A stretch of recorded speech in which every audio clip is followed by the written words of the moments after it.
హరి ఓం. Hit TV ప్రేక్షకులకు శుభాభివందనములు. కార్తీక పురాణాన్ని మనము తెలుసుకుంటూ ఉన్నాం. అంటే కార్తీక మాసంలోని కార్తీక పురాణాన్ని విన్నా, కార్తీక మాసంలోని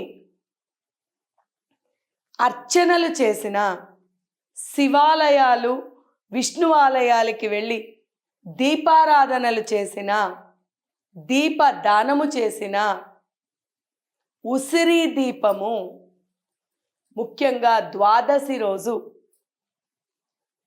ఉసిరి దీపదానము చేసిన, అలాగే ఉసిరికాయని దానము చేసిన అమోఘమైనటువంటి ఫలితాలు లభిస్తాయి అని వశిష్ఠుల వారు జనక మహారాజుకి మళ్ళీ ఈ రీతిగా చెప్తున్నారు. నాయనా రాజా, ఈ యొక్క కార్తీక పౌర్ణమి రోజున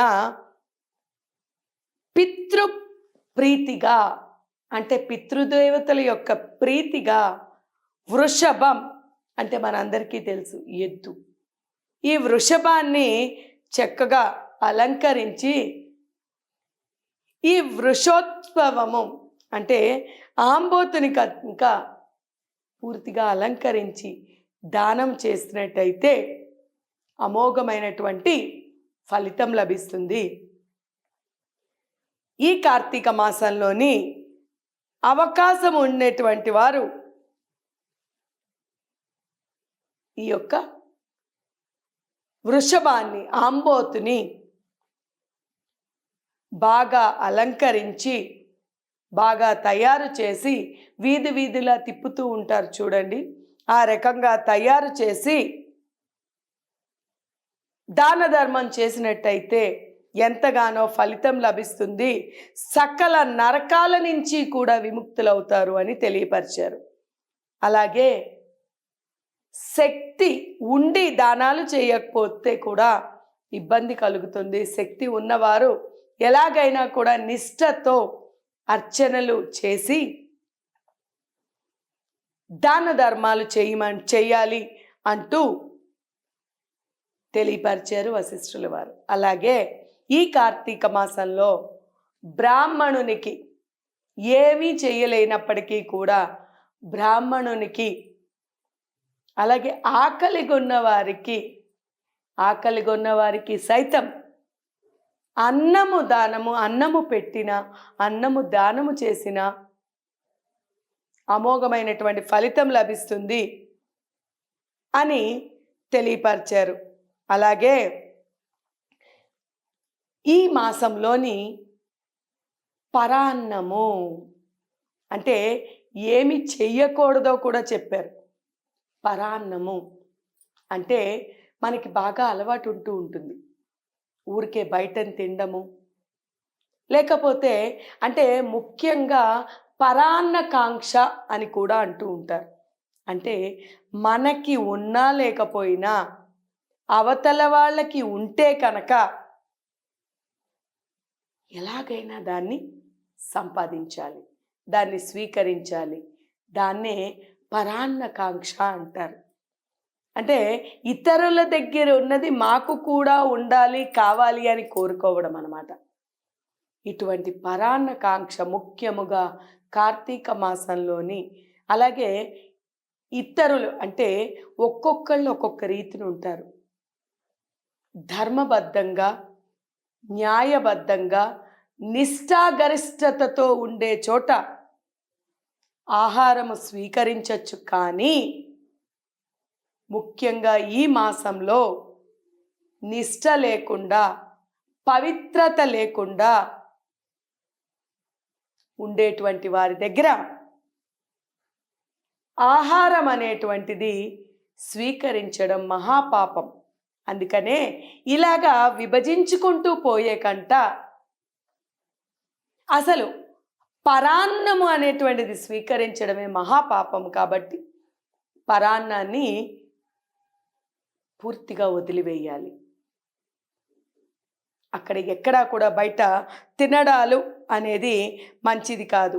అలాగే ఎంగిలి ముట్టడాలు, తింటూ ఉంటే కొంతమందికి బాగా అలవాటు ఉంటూ ఉంటుంది.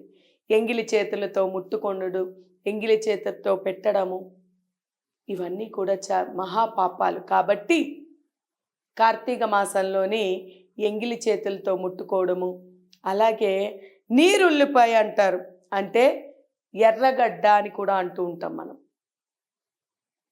ఉల్లిగడ్డ అంటాం. ఇది స్వీకరించడం కూడా తప్పు. ఇటువంటిది ఛేదించాలి. అలాగే సంధ్యావందని చేయని వారు, సంధ్యావందనం అంటే 3 సంధ్యలలోని అర్చించకపోయినా, మంత్రజపాలు చేయకపోయినా అవన్నీ కూడా మహాపాపాలు అని తెలియపరుస్తున్నారు. అలాగే ఈ సమయంలోని, ఈ కార్తీక మాసంలోని త్రిసంధ్యలలో కనుక ముఖ్యంగా కార్తీక పౌర్ణమి, ఏకాదశి, ఈ తిథులలో చేసేటువంటి పుణ్యం వల్ల సంపూర్ణ సూర్యగ్రహణం రోజు చేసినటువంటి మంత్రజపం యొక్క ఫలితము దక్కుతుంది. చూసారా, సూక్ష్మంలో మోక్షం అంటారు. అంటే ప్రతి చిన్న దాంట్లో భగవంతునికి, ఆ పరమాత్ముడికి తెలియనిది అంటూ ఏమీ లేదు. మన యొక్క జీవితంలోని ఏది ముఖ్యమో, ఏది కాదో, ఏది చేయగలమో, ఏది చేయలేమో అన్నీ కూడా తెలిసినటువంటి వాడు ఆ పరమాత్ముడు. చేయించేటువంటి వాడు, చేసేటివాడు కూడా ఆయనే. కాబట్టి బుద్ధి కర్మానుసారే అనేటట్టు మన బుద్ధిని బట్టి మనకి అలాంటి ప్రేరణ కల్పిస్తూ ఉన్నాడు. ఈ మాసంలో మనము ఈ సంధ్యలలో కనుక, త్రిసంధ్యలలో మనము అర్చనలు, పూజలు చేసినట్టయితే, దాన ధర్మాలు చేసినట్టయితే సంపూర్ణమైనటువంటి సూర్యగ్రహణం రోజు చేసిన దాన ఫలం దక్కుతుంది. అలాగే అశ్వమేధ యాగం చేసినంత ఫలితం కూడా మనకి లభిస్తుంది అని చెప్పారు. 1,000,000 బ్రాహ్మణులకి భోజనం పెట్టిన ఫలం లభిస్తుందంట. అందువల్ల ఈ రోజులలోని తప్పనిసరిగా ఏకాదశి, ద్వాదశులలో తప్పనిసరిగా జాగరణం అంటే నిద్రపోకుండా పారాయణములు, అలాగే ఈ యొక్క పురాణ పఠనములు, జపములు చేసుకున్నట్టయితే అమోఘమైనటువంటి ఫలితం లభిస్తుంది. ఏకాదశి పూర్తి ఉపవాసము, కార్తీక సోమవారం ఉపవాసము, కార్తీక సోమవారం నాడు నక్షత్ర దర్శనం చేసుకుని స్వీకరించడం, ఏకాదశి నాడు పూర్తి ఉపవాసం చేసి ద్వాదశి రోజు ఒక ఉసిరి దీపదానం, సాలగ్రామ దానం చేసి దామోదరుడికి, అంటే కార్తీక మాసంలో కార్తీక దామోదరుడికి బాగా ఇష్టమైనటువంటి దాన ధర్మములు చేసి అర్చన చేసి ఉసిరి దానం చేసినట్టయితే కూడా ఫలితం అమోఘంగా లభిస్తుంది. అలాగే ఈ దగ్గరలో, అంటే మనకి దగ్గర ప్రదేశాలలో ఉండేటువంటి నదీ తీరాలకి, నదీ జలానికి వెళ్ళి, నదికి వెళ్ళి ప్రాతకాలములో, అంటే పొద్దున్న సమయాలలో స్నానము, నదీ స్నానం చాలా ముఖ్యమని కూడా మనం ముందు చెప్పుకున్నాము.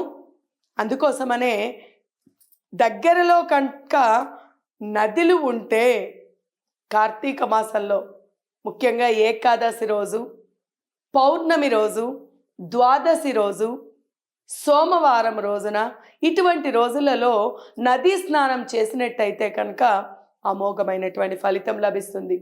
ఆ రోజున ఈ నదీ స్నానానికి ఒకవేళ మనకి దగ్గరలో నదులు లేనట్టయితే బావిలు, కాలువలు ఉన్న నదుల దగ్గర స్నానాలు ఆచరించి ఆ దగ్గరలోనే ఆ నీటిని దోసిట స్వీకరించి అక్కడ సంప్రోక్షణ చేసి అక్కడ దామోదరుని, కార్తీక దామోదరుని పూజించినప్పటికీ కూడా అమోఘమైనటువంటి ఫలితం లభిస్తుంది.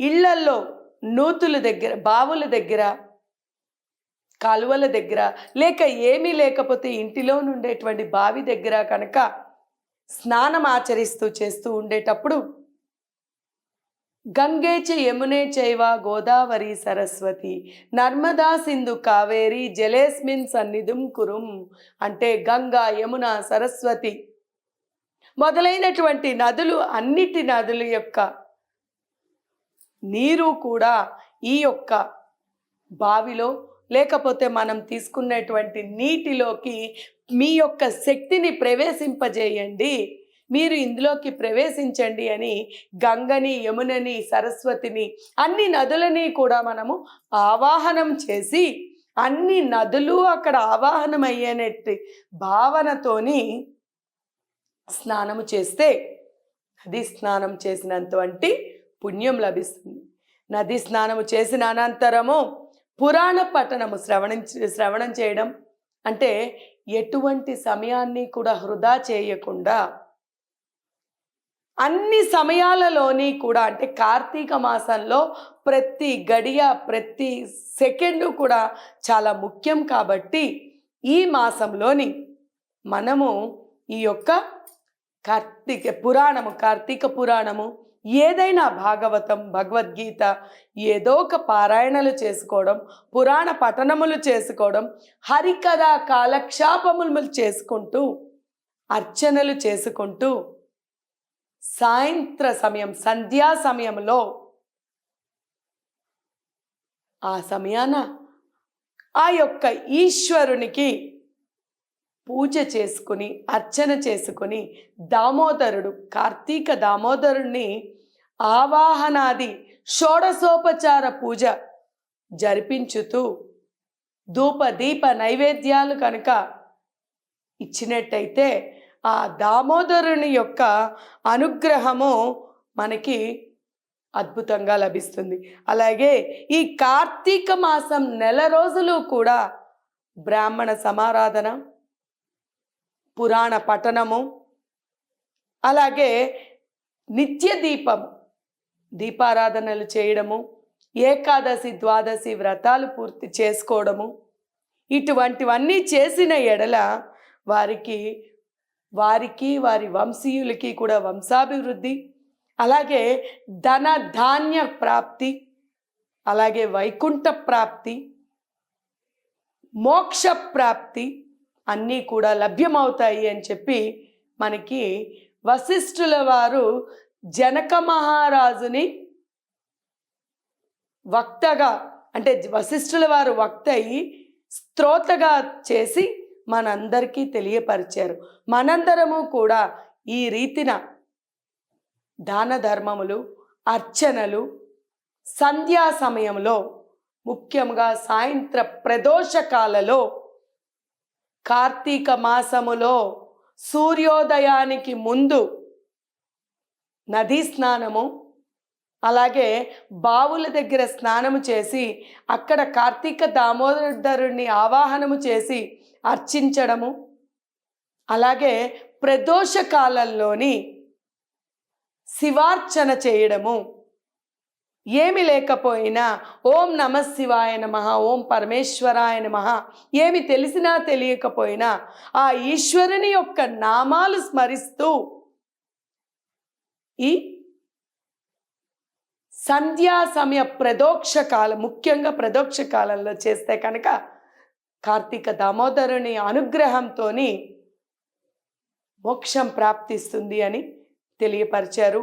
మనందరం కూడా మనకి వీలైన, ఎందుకంటే ఇప్పుడు ఉండేటువంటి యాంత్రికమైనటువంటి జీవితంలోని అయ్యో చేయలేకపోయాము అనేటువంటి భావన లేకుండా అవకాశం ఉన్నప్పుడు వదలకుండా మనకి ఇక్కడ కూడా అదే తెలియపరిచారు.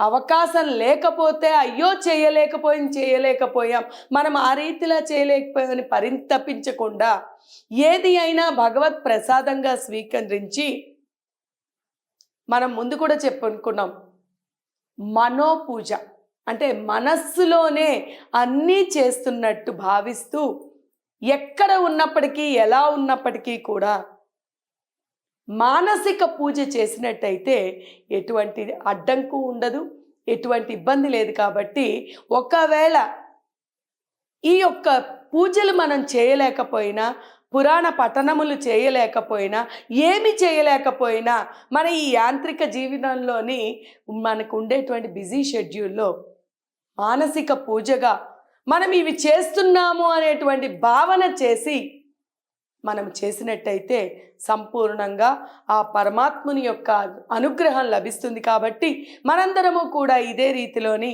మనం అర్చించుకొని ఆ పరమాత్ముని ధ్యానించుకొని భగవద్ అనుగ్రహాన్ని పొంది మనము